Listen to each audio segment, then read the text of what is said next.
set on fear, the ends uncertain, future's near. Follow the voices from below. Wherever I go, there's a chain. My own shackles drive me insane. Let your body be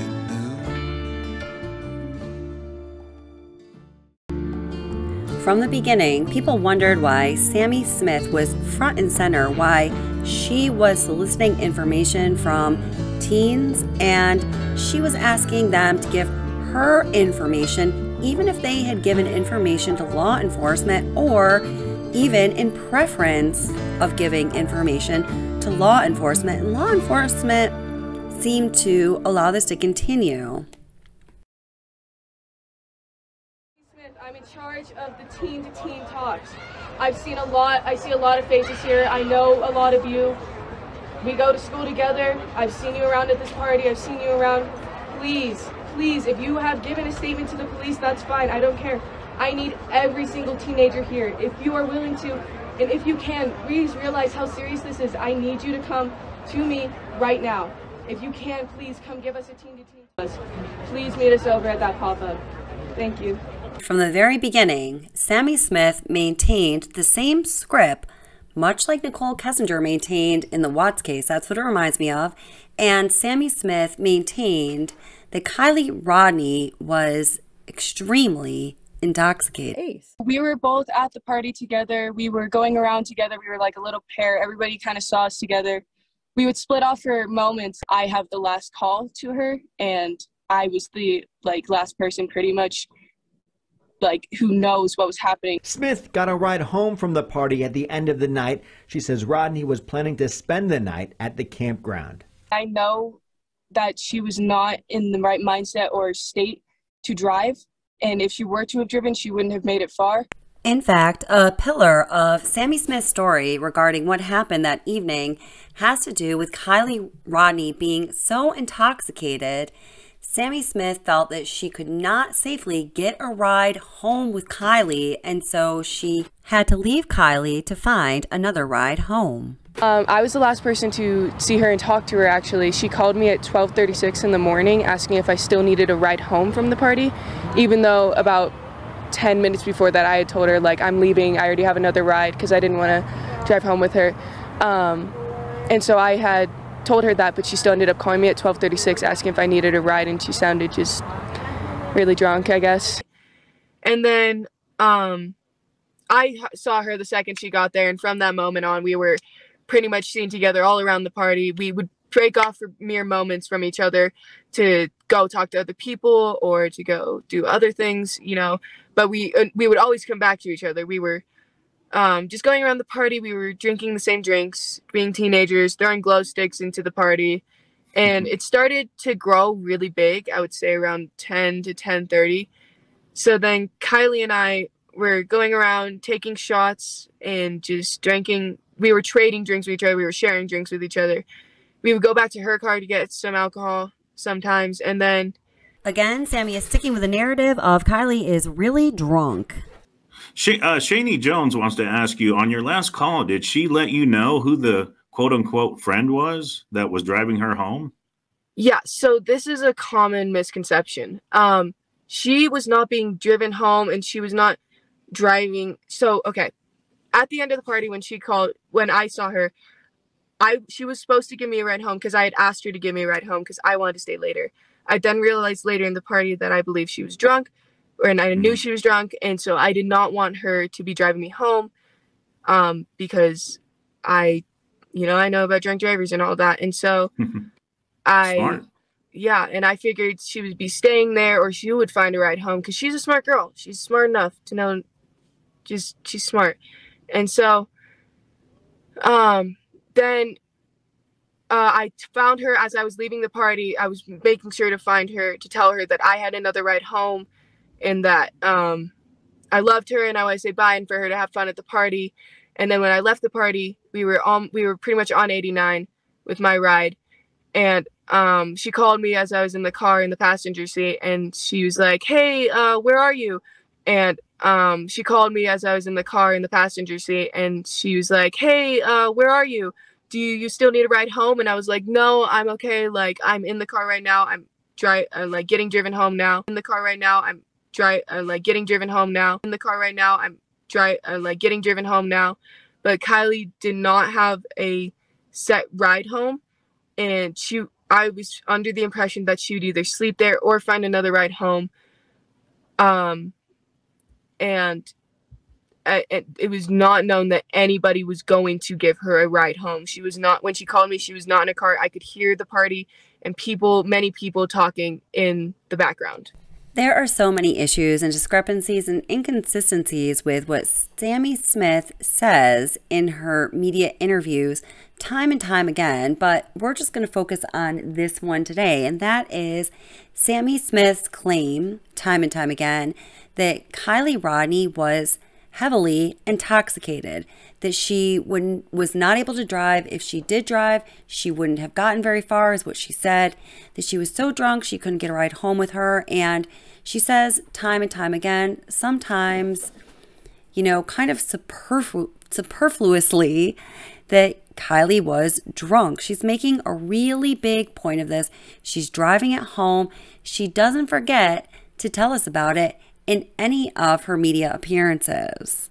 So now we've got this one problem, and it's the toxicology report. So here we have the official toxicology report that you may have heard many doctors or physicians or even a couple former medical examiners evaluate on YouTube. Well, I myself talked to two friends of mine who are physicians. One of them actually used to work in the medical examiner's office. She was not the medical examiner. I just want to be clear on that. And they have both come to the same conclusion that many of the physicians I've heard report on this in YouTube have come to as well. We see here that the level of ethanol in Kiely Rodni's bloodstream, which is how alcohol is measured, is in units of milligrams per 100 grams. And the reporting limit is 80. So that means the number of milligrams per 100 grams would have to be above 80 for it to be reported as any kind of positive result on this toxicology report.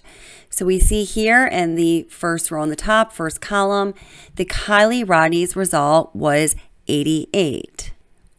What I have learned from my two friends who are physicians, one of them who used to work in the medical examiner's office, is a similar finding to what Dr. Latina announced on Zavgirl's channel, and I've heard a couple other physicians discuss on other YouTube channels, is that a level of 88 could be accounted for by the process of decomposition itself. So something we learned in the Shan Watts case, or that you might know if you know more about autopsies and medical facts in general that I do, is that when a person passes away and a body goes through the process of decomposition, the process of decomposition itself creates alcohol as a byproduct.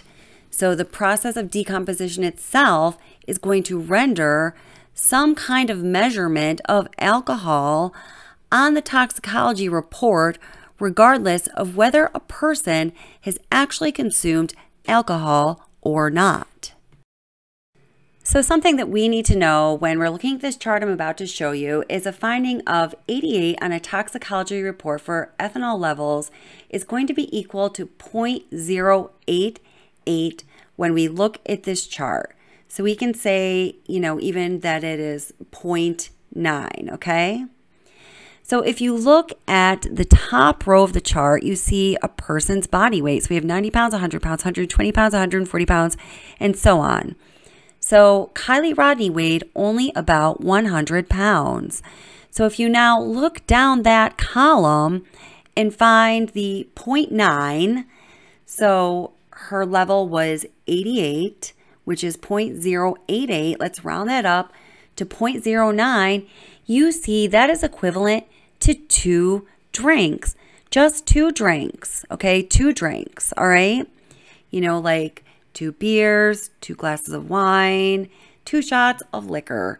That's what it's going to be equal to.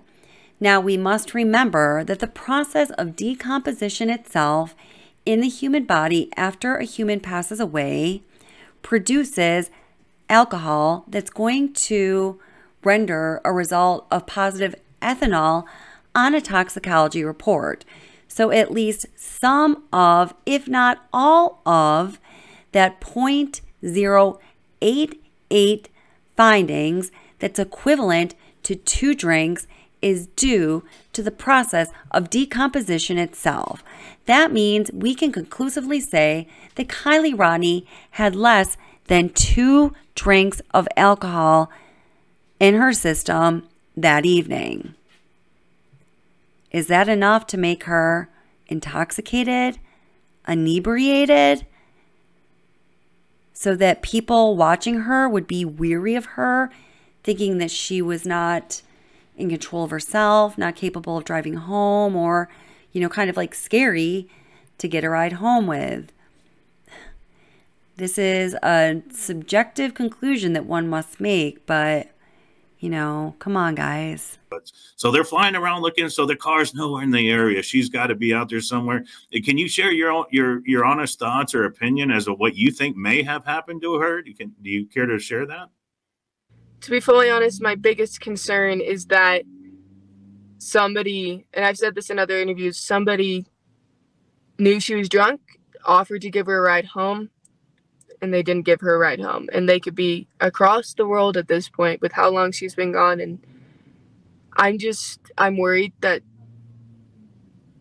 I have a feeling, and obviously, I don't know. I have a feeling that she is still alive and she's still out there and she's still fighting, but that there's somebody else involved, and that's not confirmed. That's just what I believe. I think there has to be somebody else involved in this.